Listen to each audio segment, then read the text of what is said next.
And welcome to Impact 2025, our continuing conversation where we talk about all different type of topics, from race, religion, current events, everything that you can think of. And as always, we ask that you participate in this process, that you put your comments and your questions into the comments section and you provide us your insight. So if you feel like we're saying something that makes sense, go ahead and put that in there. If you feel like we're saying something that's totally crazy, go ahead and put that in there. If you have a question or go ahead and put that in there. So you participate. Facebook, YouTube, put it in the comment section. It will show up on the screen and we will be able to address your issue. As always, want to make sure that we know what else is being offered here. On Tuesdays, that's today, at 7 o'clock, we have a time of prayer from 7 to 7:45. That's the time that everybody in the ministry is praying. And so whether you want to pray for the whole entire time or you want to just pray for a couple of minutes, doesn't matter. But between the time of 7 to 7:45, please join us in prayer.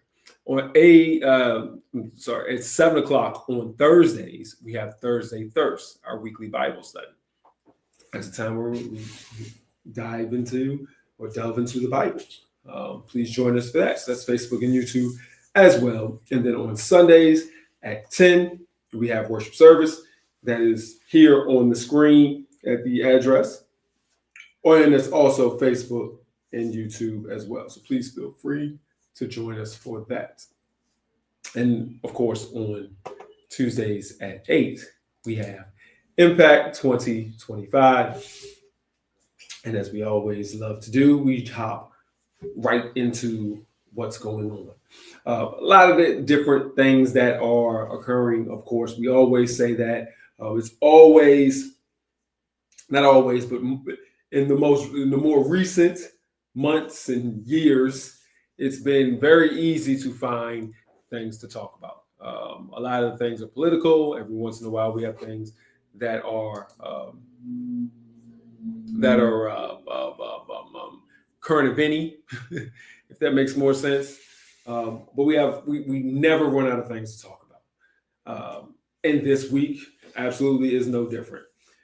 This week, I guess we're going to stay more political because what we're going to talk about is something that you've already probably heard and you probably already know, and it is Harvard University and what is going on with Harvard University.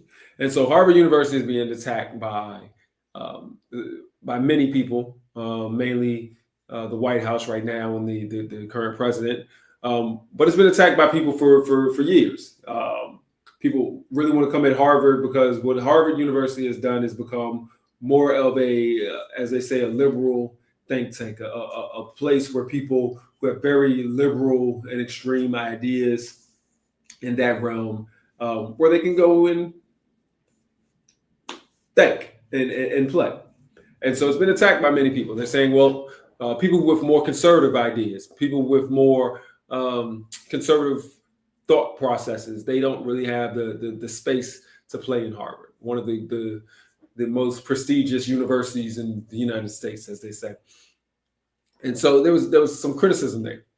And when they had the at the start of the Palestinian Israeli conflict in Gaza, there were many people who were pro-Palestinian in the sense of, when I say pro-Palestinian, not that they supported Hamas or they supported what was the tragedies that were done, but what they supported was not killing 30,000, 40,000 innocent people.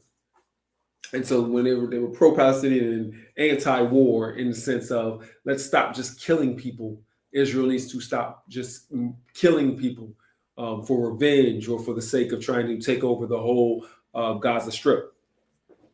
And so because of that, because of the some of the more liberal ideas and the more liberal thought processes, because of the fact that they said that the number roughly was around 90% of their around 90% of their professors identify as either liberal or center, or liberal center, or liberal leaning to the center. They were saying there wasn't a lot of diversity of thought, and people wanted to attack them. And so your Palestinian views, or what happened on the campus when it came to the Palestinians and the Israelis, because of what was going on as far as you're not having a big group for conservative thought, and more so it's been a bastion of thought for liberals. People wanted to attack. And so right now, two things have happened. Federal funding has been pulled or threatened to be pulled, more so having to go over some legal hurdles by the current administration and the president from Harvard.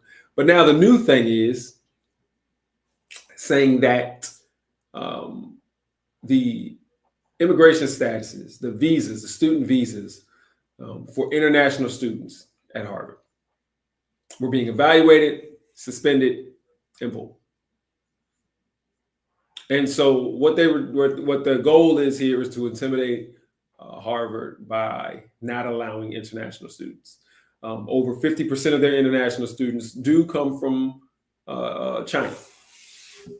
A large number, because those are people who can afford to pay, because international students pay far more than domestic students. They don't get financial aid and government assistance, so they have to come out of pocket and they have to pay. Now they do get some scholarships and grants, but not nearly like somebody who is from the United States. And so they are a big revenue driver. And so that's let's be real. That's the real reason that they're being attacked. They want to get at the money. And so in order for people who don't like Harvard to attack Harvard, they want to attack the money. So the federal funding, that's a big piece of money, that's billions of dollars per B. And now attacking the international students, which is a significant source of income for the university as well.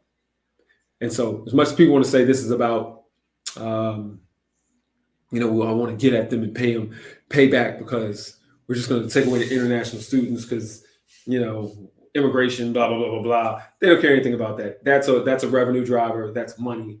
These are people who pay cash, who end up paying the whole thing, who end up they don't hit the student loan system. These are people who are paying money to go to this university. That's what they're trying to do. They're trying to hit that money. And so why is this important? Why we're talking about this? This is another issue of kind of where we're hitting into diversity, where we're hitting into how we're treating one another, how we're treating people. But here's one question I think for people, for the church and for us.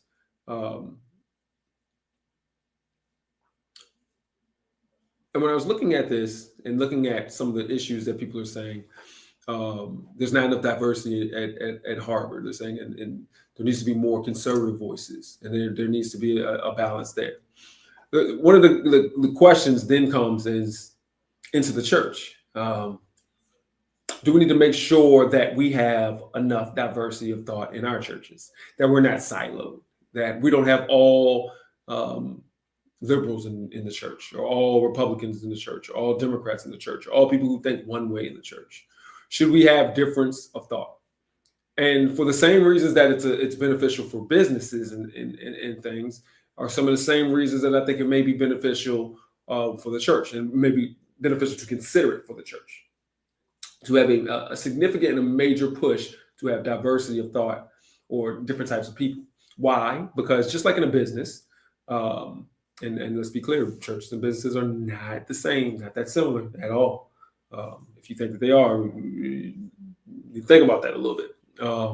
But some of the benefit of a business is to be able to see different areas, different spots. I can see, if I have all men in my business and in my decision making, or just around, then I really don't understand what is going on with women in different communities that women may participate in different areas that women may participate in. I can only think about what guys participate, the male communities that they do in different parts. So how can I address other people's issues? How can I be able to really make other people feel comfortable if I don't have anybody in positions of power that are that are in these different communities. That's how the businesses look at it. So they're like, okay, a good example was the makeup in makeup. A lot of people in makeup. It was white people in makeup for years, and major makeup companies. And so some of the major companies, when it comes to makeup, we're looking at, all right, we're not really getting a lot of black people buying our makeup. You're getting a couple, but we're missing the whole entire market. And one of the reasons is because they didn't have any diversity of thought in their leadership. And so as you bring people in, and then you recognize and see that there's other markets, and you see that, oh, wait a minute, the major companies are saying, okay, we're seeing that people of color are going to all of these little smaller stores because they have different products, and our products don't address their needs. And the reason why our products don't address their needs is because we never had anybody in the room to speak to that issue. And so in the makeup world, and this is recent, within the past 5 years, some of the major companies have now been dealing towards people of color, different skin tones, different shades, and just a lot of different types of makeup that are now for different skin types. They were just all making it for white skin, for a paler type of skin. Now they're doing it for different types of skin, darker skin, different hues, different colors, all of this stuff. So it opened up a whole brand new market for a lot of these larger companies who weren't recognizing women of color. The church. We only know what we know. And as the church, we have a long reach to be able to touch different people, but we only know who we know. And so if we aren't diverse in, I think, our populations, we don't get to see other opportunities to be in the community, other opportunities to share with people, other opportunities to get to know people and communicate with people and talk to people. Now, I'll say this about the same way about Harvard and some other places who are looking and saying, okay, well, we're being attacked because we aren't diverse and we have a lot of thought one way. Sometimes that's just what it is.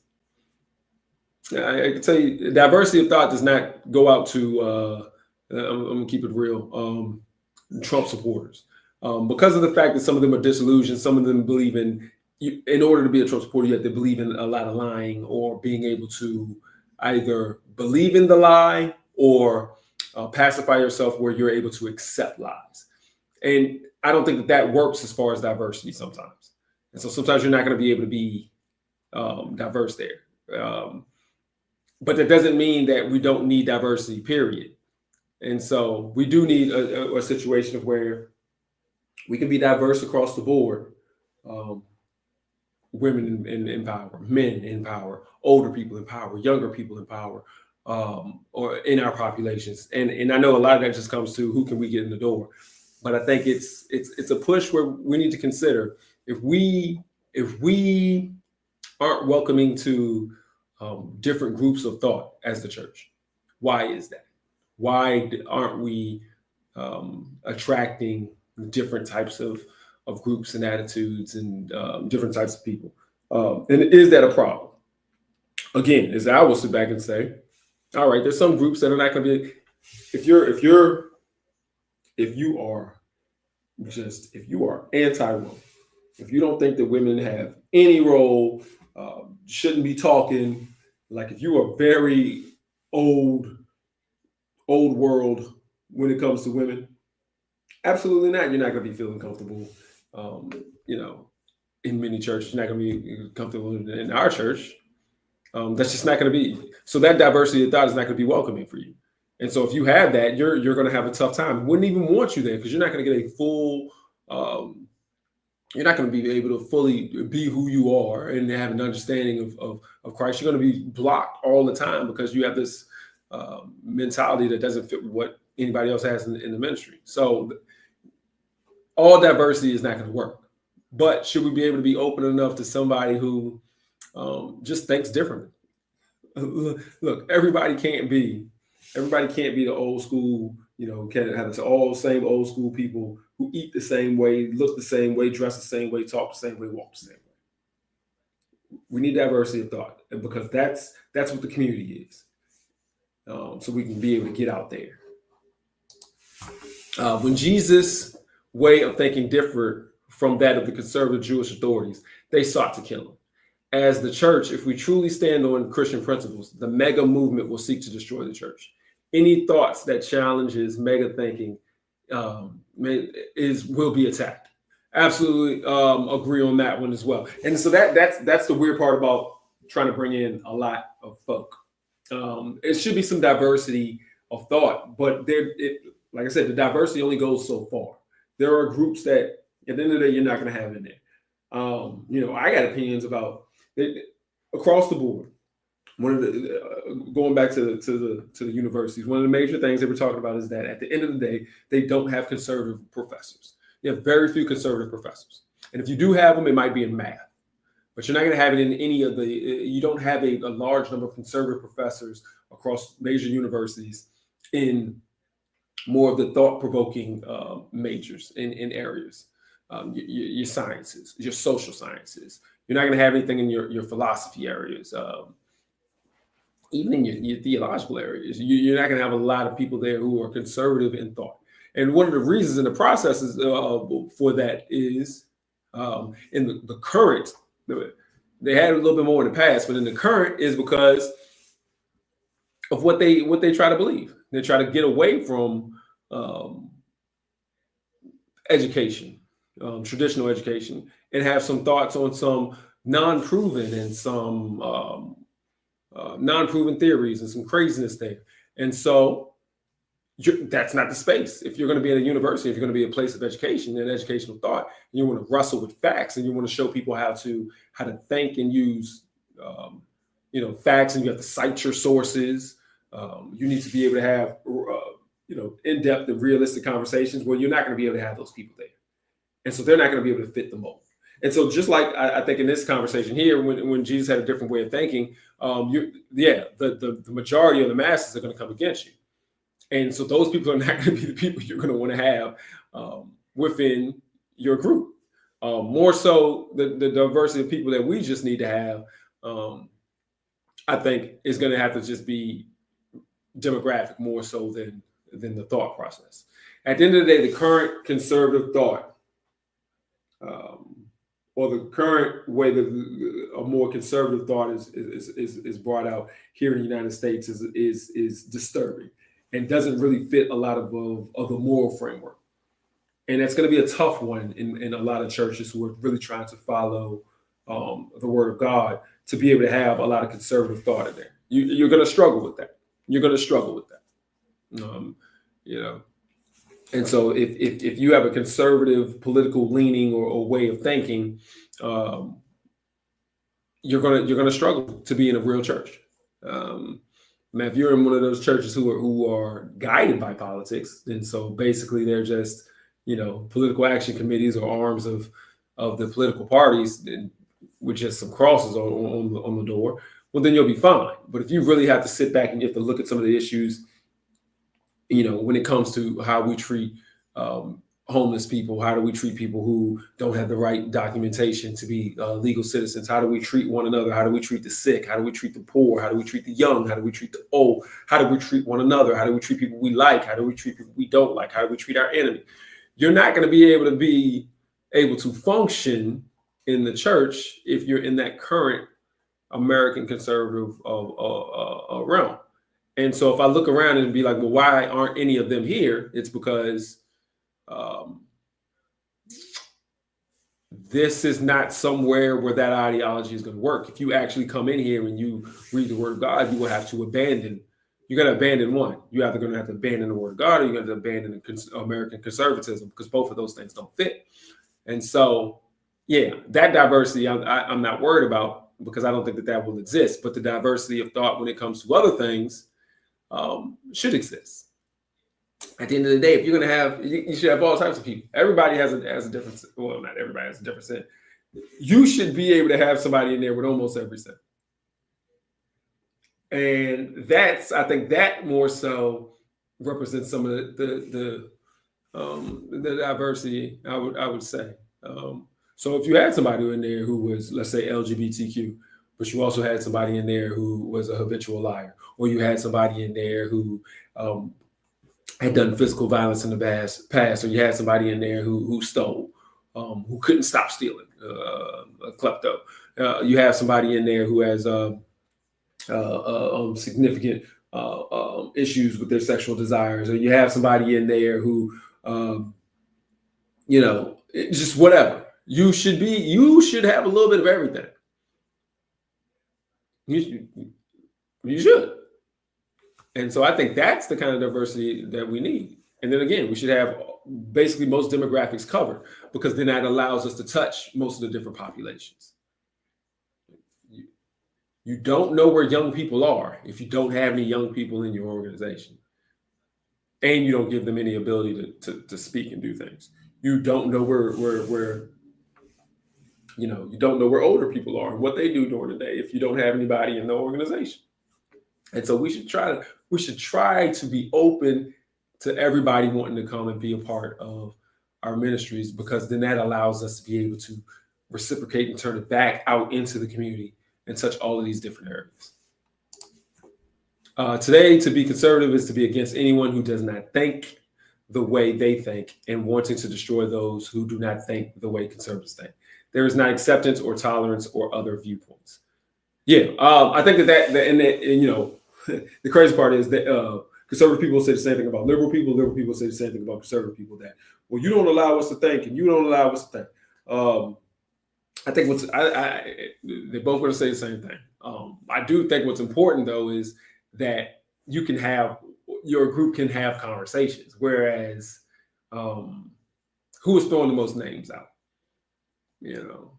Who is throwing the most names out with vitriol that doesn't allow you to have a real conversation?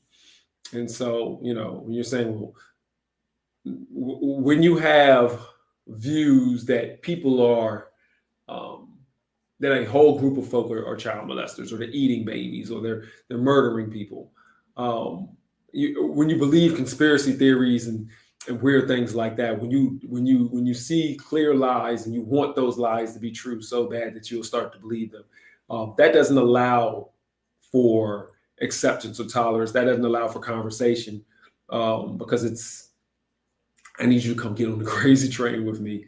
I don't have any facts. I just have what I want to be true, and I just deal with that. And that's tough. That's a tough one for a lot of folk to get on board with. And so, yeah, I think both of them can say that they don't think, they don't think that if you don't think like me, then I can't have a conversation. I think both sides can get involved in that. But I do think at the end of the day, if you are going to have a conversation, if you can get to a place where you can have a conversation, your conversation needs to be based in some kind of fact and some kind of reality, as much as you can. I know we get into more so even our debates when we're talking about you said, well, this is what God told me to do, and this is what God. All right, what do you base that on? What is it on the Bible? Is it not on the Bible? Is it on some book that you got from some person that you like a whole lot? Like, where are you getting your information from? And so even with those conversations, let's deal in some facts. And so I think that's where the problem comes into play when we're talking about the current environment of conservative, liberal, Democrat, Republican, that sort of issue. You got people who just don't want to deal in any kind of reality. In fact, they just want to believe what they want to believe, and then they want to get mad at you for not believing what they believe, what they have no real facts on. True liberals are usually open to other thoughts and opinions. You have a right to your opinion. Yeah. And I think that's where we all need to be. And I believe that, other folk necessarily don't, but I believe that, yeah. And that's where we have to get to. You do have a right to feel how you want to feel.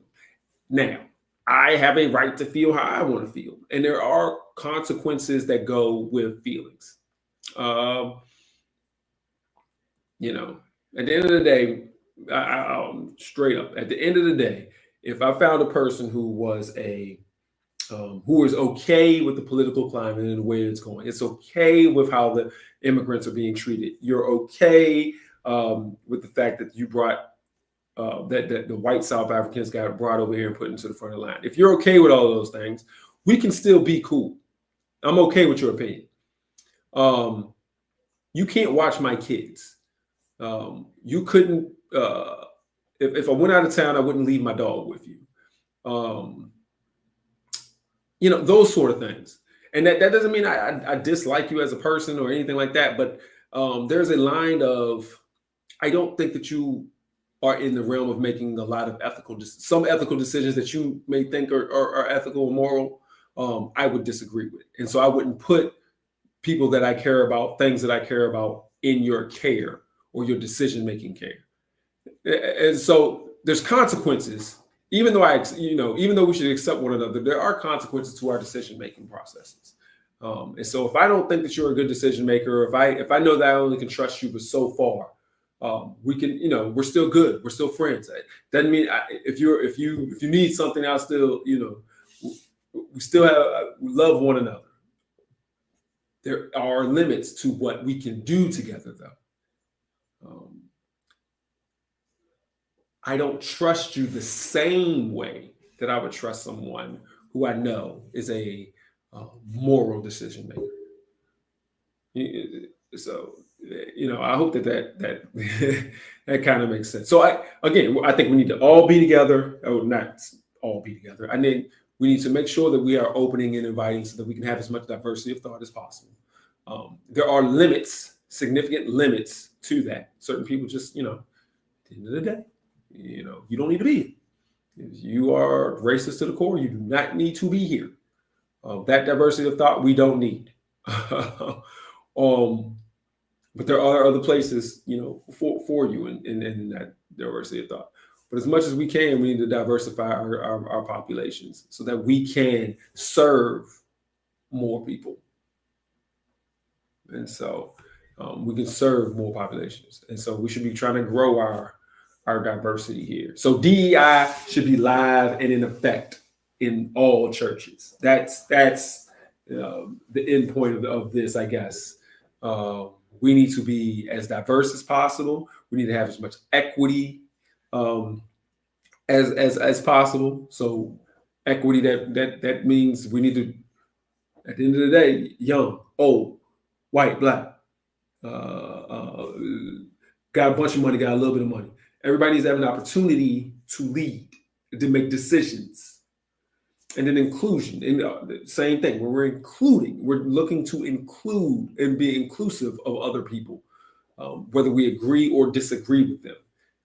As long as we can get to that top goal when it comes to being followers of Christ, some of the other little things we still need to be inclusive of. All right. I like that one. I don't know what other people are doing. I want to remind everyone, as we thank you for the comments and all the comments that were made. I want to remind everyone about our offers again, but I also want to make sure that I remind that this week on Sunday, when we normally have our Sunday service at 10 o'clock, we still will have it at 10, but instead of it being at the address on your screen at Amani Christian Ministries, it will be at the New Bridge Baptist Church, still at 10 o'clock, still Facebook and YouTube, same place. Just physically, if you want to show up, don't come to that address right there. Come to New Bridge Baptist Church, Richmond, Virginia, or Holly Springs, Virginia. And I don't have the address, but you can look that up. But that's where we will be. But again, still same place on Facebook and YouTube. Just in the physical form, we will be over there at 10 o'clock on Sunday. Remind you about Tuesdays, 7 o'clock. That's our time of prayer. 8 o'clock, that's Impact 2025. And on Thursdays at 7 o'clock, our weekly Bible study. Please join us for that Thursday Thirst. All right. Thank everyone for all the comments, everything that came in. I thought it was a good discussion. Please join us again next week. Same time, same place.